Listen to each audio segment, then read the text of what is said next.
Olá, na temática de gestão socioambiental temos aqui as mediadoras Corine Lopes, que é gestora social, e Anne Marie, que é gestora socioambiental. Nós vamos conversar um pouquinho com elas, eu quero agradecer pela oportunidade de tê-las aqui com a gente para bater esse papo e saber um pouquinho da trajetória de cada uma, o que seria essa gestão socioambiental, quando as pessoas batem o olho assim, ou então entendem por gestão socioambiental, o que elas poderiam compreender assim, enquanto critérios para poder dar base a esse tema. Pode começar, bom. Bom, vamos lá, até porque gestão socioambiental acho que tem muito mais a ver, né, com a sua trajetória, mas acho que envolve a minha também, em grande medida nos últimos anos, né? Acho que gestão socioambiental trabalha essencialmente com ideologia, com política, com mercado e, como você bem disse, né, território. Acho que é uma tônica fundamental para esse lugar, né, onde as coisas se encontram, as pessoas se encontram e como é que elas vão se encontrando, de que lugar elas falam, como elas se organizam em toda essa complexidade. Então, acho que falar de gestão socioambiental, acho que tem muito a ver com conflitos, né, tem muito a ver com cidadania, com política, e acho que nessa tônica que a gente vai se encontrando aí no processo. Ou seja, não é uma coisa simples, né, Anne? Não é simples de forma alguma. Né, tudo passa pela questão do território, pela compreensão do território, pelo uso que esse território tem na vida das pessoas, no objetivo das empresas, né, na percepção sobre a importância desse território e do que é feito para ele, de cada uma das partes, né, dos stakeholders, como a gente chama, de cada uma das partes interessadas. Qual que é a visão que um empreendedor tem, um investidor, o legislador, né, o executivo, como é que essa cidade quer ser vista, como é que ela quer ser reconhecida, e a temática passa muito por essa discussão de que território eu quero ser. Eu quero ser um município verde, preservado, eu quero ser um município industrial, eu quero ser um município agrícola, eu quero ser um município minerador, né? Então passa muito por essa discussão, só que essa discussão ela não pertence a um ou outro ator, ela pertence a todos os atores, inclusive aqueles que não residem naquele território, mas que de alguma forma têm interesse naquele território. Então vamos dar um exemplo. Discutir a questão do Parque Nacional de Foz do Iguaçu. Nós não moramos em Foz do Iguaçu, né? Mas aquelas cascatas, aquelas cachoeiras, toda aquela água que flui naquele lugar, ela não pertence só àquelas pessoas, pertence a todo mundo que algum dia foi e de alguma forma se sentiu impactado por aquela beleza. Por isso é um conflito sempre, é uma temática sempre tão complexa, porque ela envolve muita gente, e muita gente com olhares, ideologias, culturas, percepções, posições, interesses, né? Vantagens, busca de vantagens distintas. Por isso é sempre um conflito tão complexo. Eu ia até perguntar isso. O que então seria base para o conflito em si? O que é o conflito, o choque das ideias em si, nesse caso? Entendeu? Eu pensei assim, temos muitas visões, temos muitas questões a serem analisadas diante desse contexto socioambiental. Mas e o conflito? Eu fico pensando muito assim, porque a gente dá muitas tônicas para os conflitos, né? Os conflitos familiares, os conflitos socioambientais. Só que, na verdade, o conflito, a temática do conflito, ela permeia antes as subjetividades, as pessoas, né? E elas são sempre, né? Tem um contorno e uma especificidade que é sempre anterior a para onde o conflito caminha. Então, acho que assim, lidar com as pessoas, independente, né, se é num conflito socioambiental, se é num conflito familiar, se é num conflito empresarial, tem um lugar, um destaque que leva a gente a determinadas abordagens, determinadas intervenções, né? Então, acho que considerar isso num processo anterior ao que determina o locus do conflito, né? Tem o locus da subjetividade que está posto e que a gente precisa lidar com ele, né? quando Boaventura fala que a gente hoje vive cada vez mais a ecologia dos saberes, é isso, né? Essa pluralidade de saber, em que lugar eu estou, e ele está entendendo que não é estanque, né? Um momento você está, um outro momento você não está, e em que lugar eu estou, quando eu estou nesse lugar, né? Só da gente já saber que a gente vai lidar com pessoas que têm essa questão que, por exemplo, a Anne colocou, múltiplos saberes, múltiplas questões, e ainda entra com tudo isso que você disse, que dá base à subjetividade, já nos faz saber assim, peraí, deixa eu saber como lidar com essa situação, estudar essa questão do território, fazer um diagnóstico da situação, exatamente, talvez até para ter uma evitação de conflito, ou o conflito ele já é inerente, por ser subjetivo. Eu acho que entender os territórios do ponto de vista socioambiental e econômico é fundamental para a gente entender um conflito, né? Não adianta você chegar e como mediador, não, eu vou ser imparcial e eu vou só mediar o diálogo aqui entre essas partes. Não, Ótimo. Tem que ter um conhecimento antes. O próprio mediador tem que entender por que aquele território... vamos dar um exemplo. Por que a questão religiosa num território é tão importante? Ela vem desde agora ou ela vem desde quando o município foi fundado? Qual a importância dessa base religiosa para essa comunidade? Né? Se você não entende a base, como se forma o pensamento das pessoas que estão naquele conflito, vai ficar muito difícil você tentar facilitar o diálogo entre elas. Né? E o que a gente percebe, acho que a Corine tem essa mesma visão dos conflitos socioambientais, o conflito já é difícil em si, né? Ele já é um conflito, né? Mas a falta de habilidade de escutar, né? E a resistência que se cria com determinados atores, o rótulo que se coloca em determinadas testas, né? Complica ainda mais o diálogo. Então é uma percepção assim, não, todo empreendedor só visa lucro. Isso é um rótulo que se prega. Todo ambientalista é chato, né? Todo Ministério Público quer pegar no pé da empresa, né? Toda a comunidade é coitadinha, sabe? São rótulos que são colocados e que eles dificultam absurdamente o diálogo, porque eles engessam tanto quem fala, como eles engessam o ouvido de quem ouve. Isso que eu ia falar, quem escuta. E você, Corine, diante de tudo isso que a Anne falou, você colocou assim, isso é fundamental, você estava fazendo alguns comentários mais internos, o que você compartilharia com a gente?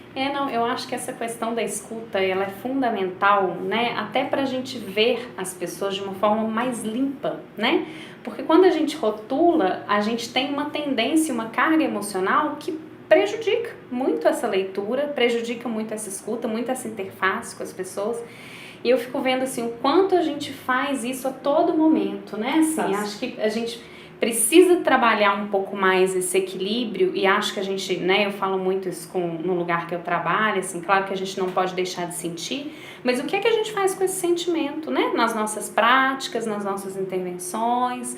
Então acho que é um pouco desse cuidado, né? Assim, de sopesar, né, de que ponto de vista eu estou enxergando, que é um ponto de vista sim importante, necessário para o processo, mas que ele não é único, né? Ótimo. Eu queria agradecer vocês por essa introdução, porque a gente, nesse mês, nós vamos ter a temática de gestão socioambiental, então, para vocês saberem o que dá substância, né, para esse tipo de temática, mas nos próximos vídeos nós vamos conversar então só com a Corine, sabendo um pouquinho da experiência dela nessa perspectiva, só com a Anne, e depois no último vídeo, que é mais para o final do mês, nós vamos fazer esse fechamento de novo com as duas, então fica com a gente. No programa exibido na semana passada, tivemos a presença da Corine Lopes e da Anne Marie para poder introduzir esse contexto de gestão de conflitos socioambientais. E agora a gente tem a Corine aqui, enquanto mediadora, para compartilhar um pouquinho com a gente da sua visão. Eu gostaria que você compartilhasse isso, falasse um pouquinho de como que é para você vivenciar esse contexto, ou o que você teria para contribuir para as pessoas nesse sentido.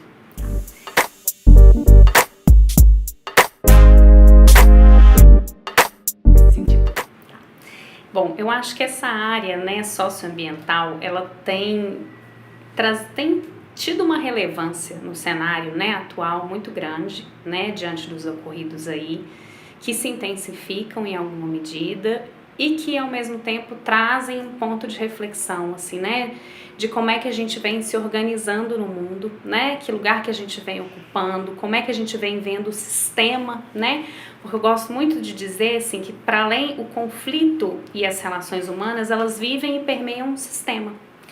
E como é que o sistema, ele se organiza, como é que o sistema se repagina, se sistematiza, né, se reverbera.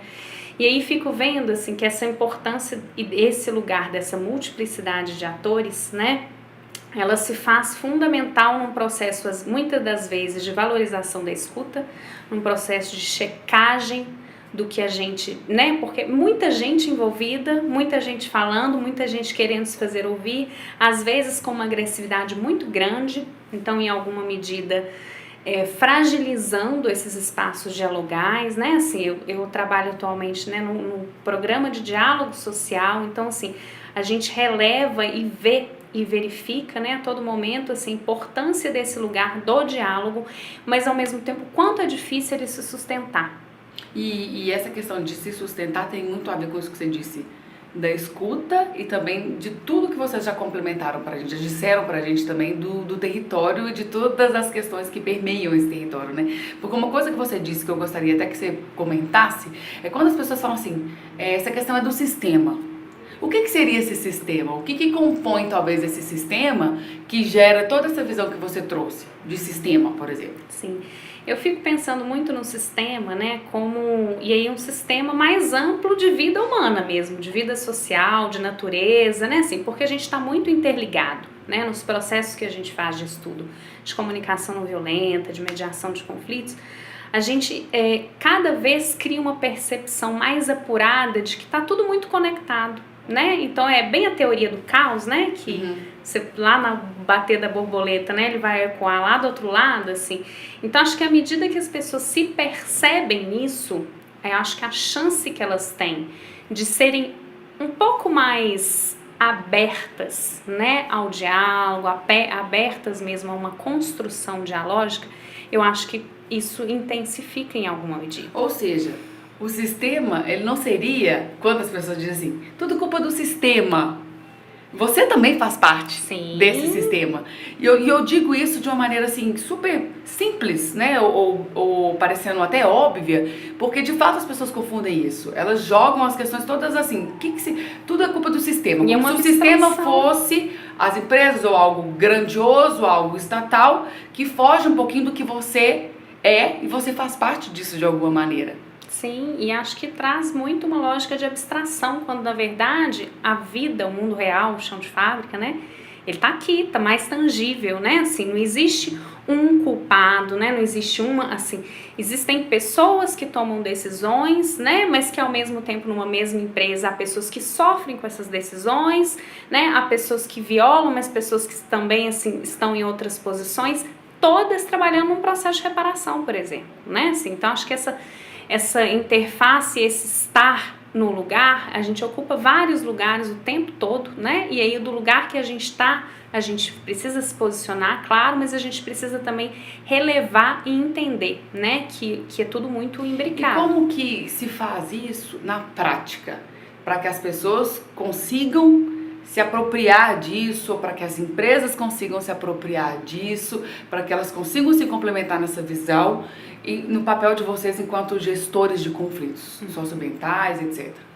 Não é um processo simples, porque eu acho que principalmente, assim, são muitos elementos para se levar em consideração, né? Eu acho que quando a gente perpassa muito todos os trabalhos na área de conflitos, assim, ele perpassa muito pela afetividade, né? Ele perpassa muito pelo sentimento. Empatia com relação ao outro, né? Então são elementos, assim, que são elementos muito delicados e sensíveis, né? Então acho que precisa mesmo, assim, ter sempre no lugar, assim, sempre em vista, que são processos que precisam de um cuidado, né? Que precisam um pouco mais de um olhar por vezes afastado, né? Embora a gente precise às vezes estar mais imerso no processo, mas o quanto é importante e salutar a gente se afastar um pouco também, né? Para poder dar conta de estar nesses dois lugares, né? Nesses lugares múltiplos, nessa diversidade toda. E então vocês fazem um diálogo entre as empresas, vocês escutam essa empresa e como que realmente se constitui essa mediação? Bom, então, eu acho que tem vários processos de trabalho, né? Eu vou falar um pouco mais do meu, mais particular. Mas acho que assim, essa limpeza de olhar, né, ela é muito importante para a gente conseguir enxergar, né, no cliente que nos contrata, na empresa para a qual eu trabalho, assim, que tem pontos, né, tem novelos, tem ações que precisam ser equilibradas. Eu acho que essa limpeza de olhar era muito importante porque a gente consegue em alguma medida entender que nenhum processo ele tá totalmente enviesado, né? Mas ele tem uma costura aí de política, uma costura cidadã, um planejamento estratégico. Um planejamento estratégico, mas eu diria até mais, assim. São processos de trabalho que precisam considerar todas essas nuances, todos esses aspectos para poder prestar um bom serviço. E esse serviço, como que é? Isso que eu tô querendo dizer, assim, como é que faz para a pessoa, você tem que entrar em contato com a comunidade, você tem que entrar em contato com a empresa, eles conseguem depois de um tempo se escutar, é transformador, como é que funciona isso para as pessoas, para o impacto do seu serviço, dessa gestão socioambiental para quem está envolvido? Bom, eu acho que o primeiro passo realmente é a gente ter um pouco mais de leitura, ter uma leitura mais própria, né? Eu acho que estar presente, corpo, alma, né? Assim, conhecimento científico, acho que isso tudo conjugado, acho que o primeiro passo para você fazer uma boa gestão de conflito socioambiental é você ter um conhecimento de causa. Claro que isso em alguma medida pode enviesar a sua leitura, mas eu acho que é um primeiro passo muito importante até para você ver, né, onde é que você consegue ter abertura e conexão para começar a trabalhar esses conflitos, né? Eu acho que uma coisa muito importante na área de conflitos, que eu acho que dá para, né, trabalha muito na área socioambiental também, é assim, onde é que eu enxergo as minhas brechas de entrada, né? Porque às vezes a gente, igual a Anne-Marie falou, às vezes a gente tem, os stakeholders são atores importantes no processo, né? E às vezes a gente tende a conversar muito com as lideranças que gritam, as lideranças que berram, né? As que param a linha férrea. Mas a gente tem uma multiplicidade de outros atores, assim, que podem ser muito importantes como aliados e parceiros para a construção de um processo dialógico. Então, acho que ter atenção para toda essa, né, esse olhar, ter um olhar mais amplo para tudo isso que envolve, é fundamental, né, para a gente conseguir, de fato, ter uma visão mais isonômica, né, e ter condição de interferir e de trabalhar o conflito de uma forma mais lisa, né? E as pessoas, elas têm abertura para receber isso? Porque normalmente, você falou, as empresas normalmente que fazem esse contrato, e como é que é o outro que não foi o contratante para poder enxergar vocês também, né? Hoje, falando um pouco do lugar que eu estou atualmente, né, trabalhando com a questão do rompimento da barragem de Fundão e Mariana, eu vejo muito assim, o lugar das equipes, né, de muita abertura, né, de muita identificação com as pessoas com quem trabalham, né, e um desafio mesmo conseguir enxergar todos esses lados, principalmente porque às vezes pesam mais para o lugar do território, né, para o lugar que é onde eu estou cotidianamente. Então, a importância de equilibrar esse outro olhar, né, às vezes de ver de um lugar mais afastado, que eu, especificamente a minha atuação, ela é de um lugar um pouco mais afastado, isso traz um pouco mais de refresco, assim, né, um pouco mais de arejamento para poder enxergar e trabalhar nesses conflitos. E igual tá falando essa questão de ser transformador, porque quando tem essa escuta, né, talvez possa gerar toda essa mudança de cenário. Porque, por exemplo, você está ali como gestor de conflitos. Então, você tem que pensar tudo isso que você disse para poder conseguir intervir, para poder gerar um resultado, que seria a resolução desse conflito. E como que se resolve? Como é que costuma ter esse resultado? Bom, os resultados, eles são pequenos resultados, sim. né? Eu acho que não tem nada Entendi. que Ótimo. a gente veja, assim, numa dimensão que seja fácil Tipo, de eu fiz um enxergar. acordo palpável. Não necessariamente Não você vai ter necessariamente, acordo, mas você plantou Mas uma pequenas semente eu acho que reflete para todo mundo. Isso, acho que até mais um pouco, assim, pequenas construções, né, de, olha, eu estou escutando, né, e aí eu estou levando isso a quem é de direito ou quem é de obrigação resolver, e como é que em alguma medida eu devolvo, né, então são pequenas Ótimo. construções ali no cotidiano que vai fazendo a diferença do grande, que muitas pessoas não enxergam. Gerando encaminhamentos, resolver as demandas. Sim, e às vezes E mesmo coisas quando você que... não resolve especificamente uma demanda, mas você acolhe e consegue, de alguma maneira, né, minimizar, às vezes, o impacto de um outro a resultado, escuta, ela já traz um benefício muito grande para o conflito, mas eu acho que também, para além da escuta, assim, desenrolar novelos, porque a dimensão de alguns conflitos ela é muito grande. E às vezes, quando a gente para olhar do ponto de vista de quem está acompanhando o sujeito ali, às vezes você consegue resolver pequenas situações, porque a gente tem muito costume na vida, assim, de olhar para... Acho que o grande dilema do conflito socioambiental, às vezes, é a gente deixar de olhar para os X mil pessoas, mas também não olhar só para uma pessoa. Como é que a gente calibra esse olhar?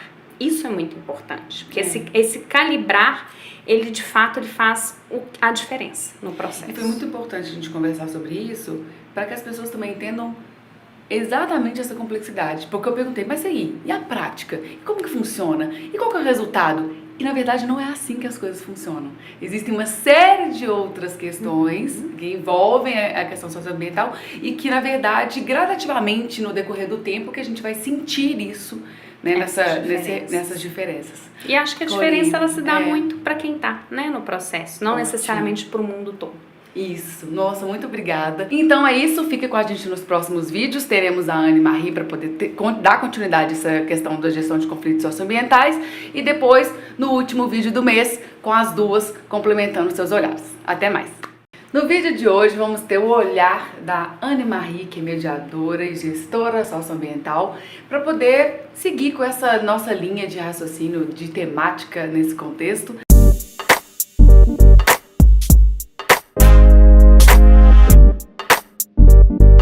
Eu gostaria de saber um pouquinho de você, da sua atuação com relação à consultoria nessa área. O que você teria, assim, de passar para as pessoas, assim, de conteúdo nesse sentido, assim, o que é mais interessante para as pessoas saberem com relação às questões de conflitos socioambientais? Eu lembro que você trouxe a questão da escuta como sendo, assim, fundamental por causa desses olhares que se complementam e que ao mesmo tempo se bloqueiam na hora de administrar um conflito nesse território. Exatamente. A minha atuação na área de consultoria socioambiental foi sempre de entender os lugares e as pessoas que estavam ali naquele território e auxiliar a empresa que quer entrar naquele território, ou que quer ampliar a sua participação naquele território, ou que quer fazer alguma coisa diferente nesse território. Então sempre foi um trabalho de primeiro estudar o lugar onde a gente está, né? Aí a gente se remete a Sun Tzu, lá na Arte da Guerra, de entender o território, entender não só o território, mas entender as pessoas que estão dentro daquele território, como é que elas se relacionam entre elas, quem influencia quem é mais importante, o que é importante para cada uma dessas peças nesse território, quem é o principal ator e quem ele influencia, quem influencia esse principal ator. Então sempre foi um trabalho de entender esse quebra-cabeça gigantesco de pessoas com territórios, com questões, com causas, com interesses, vontades, emoções, desejos e anseios distintos, para auxiliar as empresas de como se relacionar, né? E como ela precisa se relacionar ao longo do tempo, naturalmente surgem conflitos. E por isso eu fui estudar conflito, né? Estudar mediação e estudar o conflito, porque é isso que a gente precisa. Porque o que está por trás de cada empresa são pessoas. São pessoas. E quem normalmente entra em conflito isso que eu queria entender, porque no conflito socioambiental tem um território que não é pessoa, mas ele é composto por pessoas, e é exatamente aí que está a questão conflituosa também, no meu ponto de vista. Eu queria saber se tem alguma coisa a ver mesmo. Tem super a ver. Vou te dar um exemplo clássico, assim. Imagina que uma empresa de mineração quer entrar num território X, né? E aí ela vai explorar um mineral que tem ouro agregado. Ah, ok, é cobre, mas tem um pedacinho de ouro lá no meio. E ela fala o tempo todo na comunicação e no relacionamento dela que o foco dela não é ouro. Que não tem ouro, que não tem ouro, e ela fala isso o tempo todo. Só que ela precisa fazer a sondagem, né, que é o exame da terra, tirar amostras da terra lá do subsolo para ver a composição mineral e se aquele corpo mineral que está ali justifica uma exploração em alta escala. E aí ela contrata mão de obra local para ajudar nesse trabalho de sondagem. E aí o moço que vai trabalhar na sondagem, na hora que sai essa amostra, ele vê o ouro.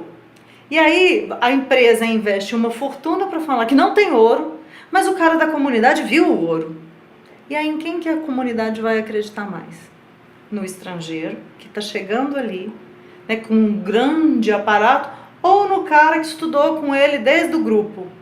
Entendeu? Então, muitos dos conflitos socioambientais também passam pela questão da confiança, da construção da confiança nesse processo. E das pessoas entenderem a responsabilidade que elas têm daquilo que elas falam. Né? Um cara que vê um cisquinho de ouro, um fragmento de ouro num testemunho, ele não está falando a mentira quando ele fala que tem ouro, mas não tem um ouro numa escala que justifique. No que a empresa entende que seria a exploração do ouro. Entendeu? Então é a questão da responsabilidade de quem fala, né, do que fala, como é que o outro escuta, em quem eu confio. Eu não vou confiar no presidente da empresa. Passado também, e em qual proporção, porque a partir do momento que você leva, tem ouro sim, a empresa fica como mentirosa, já cria um estigma. E aí já começa a colocação dos rótulos na testa da empresa. Não vou acreditar porque tudo que ela fala é mentira. E aí a gente vai engessando as posições das pessoas. E como desestigmatizar isso? Como que seria a atuação enquanto gestor de conflitos nesse contexto? Bem como a Corine falou, né? É um trabalho de formiguinha. Né? Muitas vezes um gestor de uma área que não é da área socioambiental, um gestor de uma área, sei lá, financeira, vai olhar e vai falar: o conflito continua. Não. Ele pode continuar na percepção do grande, mas ele não continua no que está pequenininho. Um grande nó, um grande emaranhado é feito de pequenos nozinhos, né? Então, muitas vezes você tem a atuação e a capacidade de ir desmanchando os pequenos nozinhos. Que não podem ser desconsiderados De e que forma muitas vezes não são alguma. Percebidos. Eles não são percebidos pelo grande, mas eles são importantíssimos para quem é o pequeno. Porque são esses conflitos, por exemplo, periféricos, que a gente chama, São né? os periféricos e são eles que alimentam o grande. Assim. Entendeu? Então, os pequenos conflitos Pra no você chegar relacionamento no dia a dia, né? Eles acabam alimentando o grande conflito. Eu já participei de projetos de comunidades extremamente contrárias a uma empresa, reclamando muito da poluição dessa empresa, e na hora do diálogo com a comunidade você chegar e falar assim: e aí, o que você quer? Você quer que a empresa feche?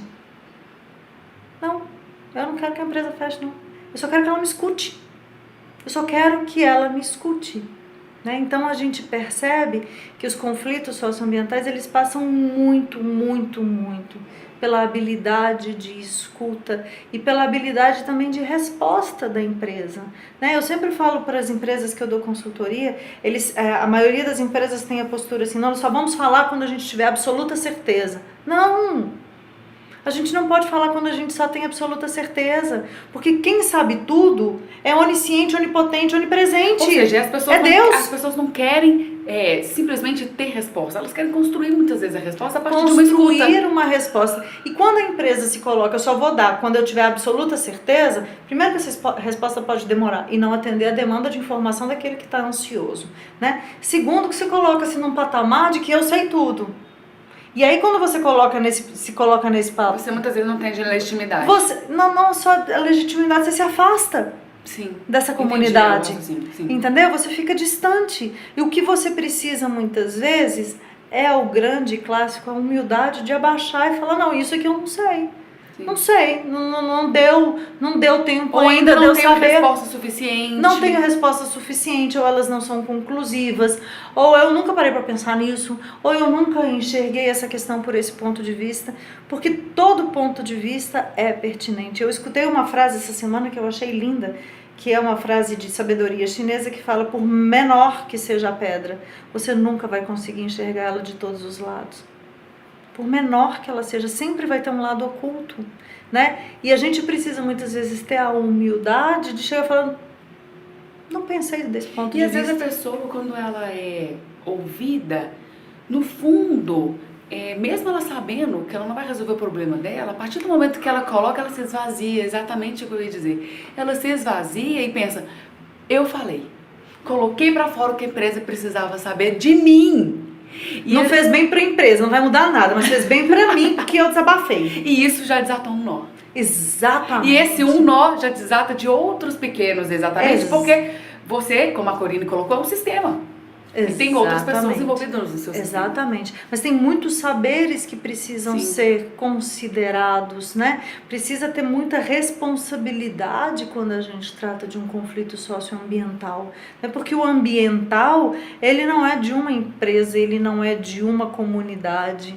Né? O que uma empresa faz dentro do muro dela ecoa para o lado de fora. E vice-versa, também o que a comunidade faz ecoa para dentro da empresa. Então essa questão do direito difuso, né, é de todo mundo e não é de ninguém. Né? A questão ambiental no Brasil, ela é sim uma questão complexa, tem milhares de legislações que se sobrepõem muitas vezes, e quando você tem muita gente cuidando de uma coisa, você acaba não tendo ninguém responsável por isso, que é o que a gente está vendo na tônica de todos os conflitos ambientais que a gente tem vivido no Brasil, não só o caso de rompimento de barragens, mas outras questões. Né? Tem muita gente mexendo e a legislação não facilita isso. Então, a legislação ambiental é muitas vezes criticada, vai facilitar, vai desproteger o meio ambiente. Eu acho que existe muita distorção disso. O que precisa, na verdade, é ter uma legislação ambiental rígida, sim, e isso é extremamente positivo, mas ela tem que ser rígida e clara. Sim. Ela não pode ser só rígida e confusa como ela está hoje. Então, eu acho que muitas pessoas... Então, esse, por exemplo, é um dos conflitos. É um dos conflitos, a legislação não é clara. Né? Muitas vezes tem uma lei que não explica a normatização daquela lei, muitas vezes tem uma coisa que mais de um toma conta, muitas vezes tem uma lei e essa fiscalização em cima da lei não acontece. Né? Então, acaba que tem muitos responsáveis, mas fica-se só procurando um culpado. Não existe um culpado, existem responsabilidades. Né? Então, a gente precisa... clarear um pouco, né? Estabelecer os limites claros de atuação de cada um. Mas para que a gente consiga estabelecer os limites claros de atuação de cada um e as responsabilidades de cada um, a gente precisa sentar e conversar. E esse diálogo, porque eu previamente rotulei essas pessoas, eu já acho de cara que todo empresário é explorador, que só visa lucro. Eu já acho que de cara que todo ambientalista é chato. Eu já acho que de cara toda comunidade é pobrezinha, coitadinha. Já acho que conversar não adianta, que é assim que normalmente as pessoas pensam. Mas que bom que nós temos você aqui, a Corine, exatamente para poder nos esclarecer sobre esse tema e mostrar que há possibilidades de soluções, mesmo que seja a pequenos passos de formiguinha. E eu queria te agradecer por ter compartilhado o seu conhecimento, né, nesse vídeo individual, mas fique com a gente, porque no próximo vídeo nós vamos fazer um encerramento dessa temática de gestão de conflito socioambiental com a Corine também presente junto com a Anne aqui. Fica com a gente. Estamos novamente com a Corine Lopes e com a Anne Marie, ambas mediadoras, a Corine gestora social, a Anne Marie gestora socioambiental. Falamos durante esse mês sobre a base dos conflitos socioambientais, os emaranhados aí desse contexto que realmente não é simples, é muito complexo. E nós paramos.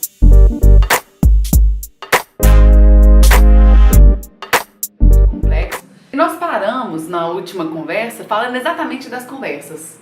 Que o momento mais importante dessa gestão, depois de tudo isso que dá base, é sentar e conversar. Mas como que senta e conversa nesse contexto. Como é que na prática isso acontece, a ação mesmo da gestão do conflito? Bom, em primeiro lugar, eu acho que quando tem partes tão divergentes para conversar, né, com opiniões tão distintas, é preciso primeiro olhar para os pontos em comum. O que todo mundo quer? Porque esses diálogos, eles sempre começam, eu não concordo com isso, eu não concordo com aquilo, eu não concordo com aquilo outro. A gente começa pelos pontos de divergência e não pelos pontos de convergência. E aí eu acho que é bem um aspecto negocial. A gente tem que, concordamos sobre isso? Sim, concordamos sobre isso. Concordamos sobre aquele outro ponto? Sim, concordamos sobre aquele outro ponto. E aquele outro ponto, você vai dando pequenos passinhos na conversa. Até que tem coisas comuns, né? Até que você chegue num ponto em que, ao olhar para trás, as pessoas percebam que elas já caminharam tanto nos pontos de convergência que de começar a brigar pelos pontos de divergência é jogar aquilo tudo fora. Então, a condução, ela tem que ser nos pequenos. O que a gente está concordando? Vamos concordando nos pequenininhos, para depois a gente chegar e discutir aquilo que a gente não concorda. Muito interessante. E essa questão que você disse, de tipo assim, de chegar um momento e falar assim, nossa, eu vou jogar tudo fora. Que eu já construí fora. É exatamente essa questão da construção. Porque teve uma construção. E a construção gera o que você disse da responsabilidade. Porque você constrói, você participa. Você participando, você se envolve. Você se envolvendo, como que você não vai cumprir algo que você mesmo construiu, planejou? E nesse aspecto, eu acho que quando a gente vai construindo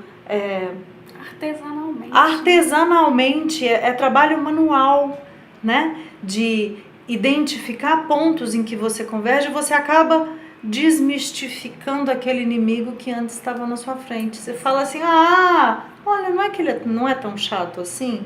Olha, não é que tem alguma coisa que eu me identifico com ele? Olha, não é que tem alguma coisa que eu concordo com ele?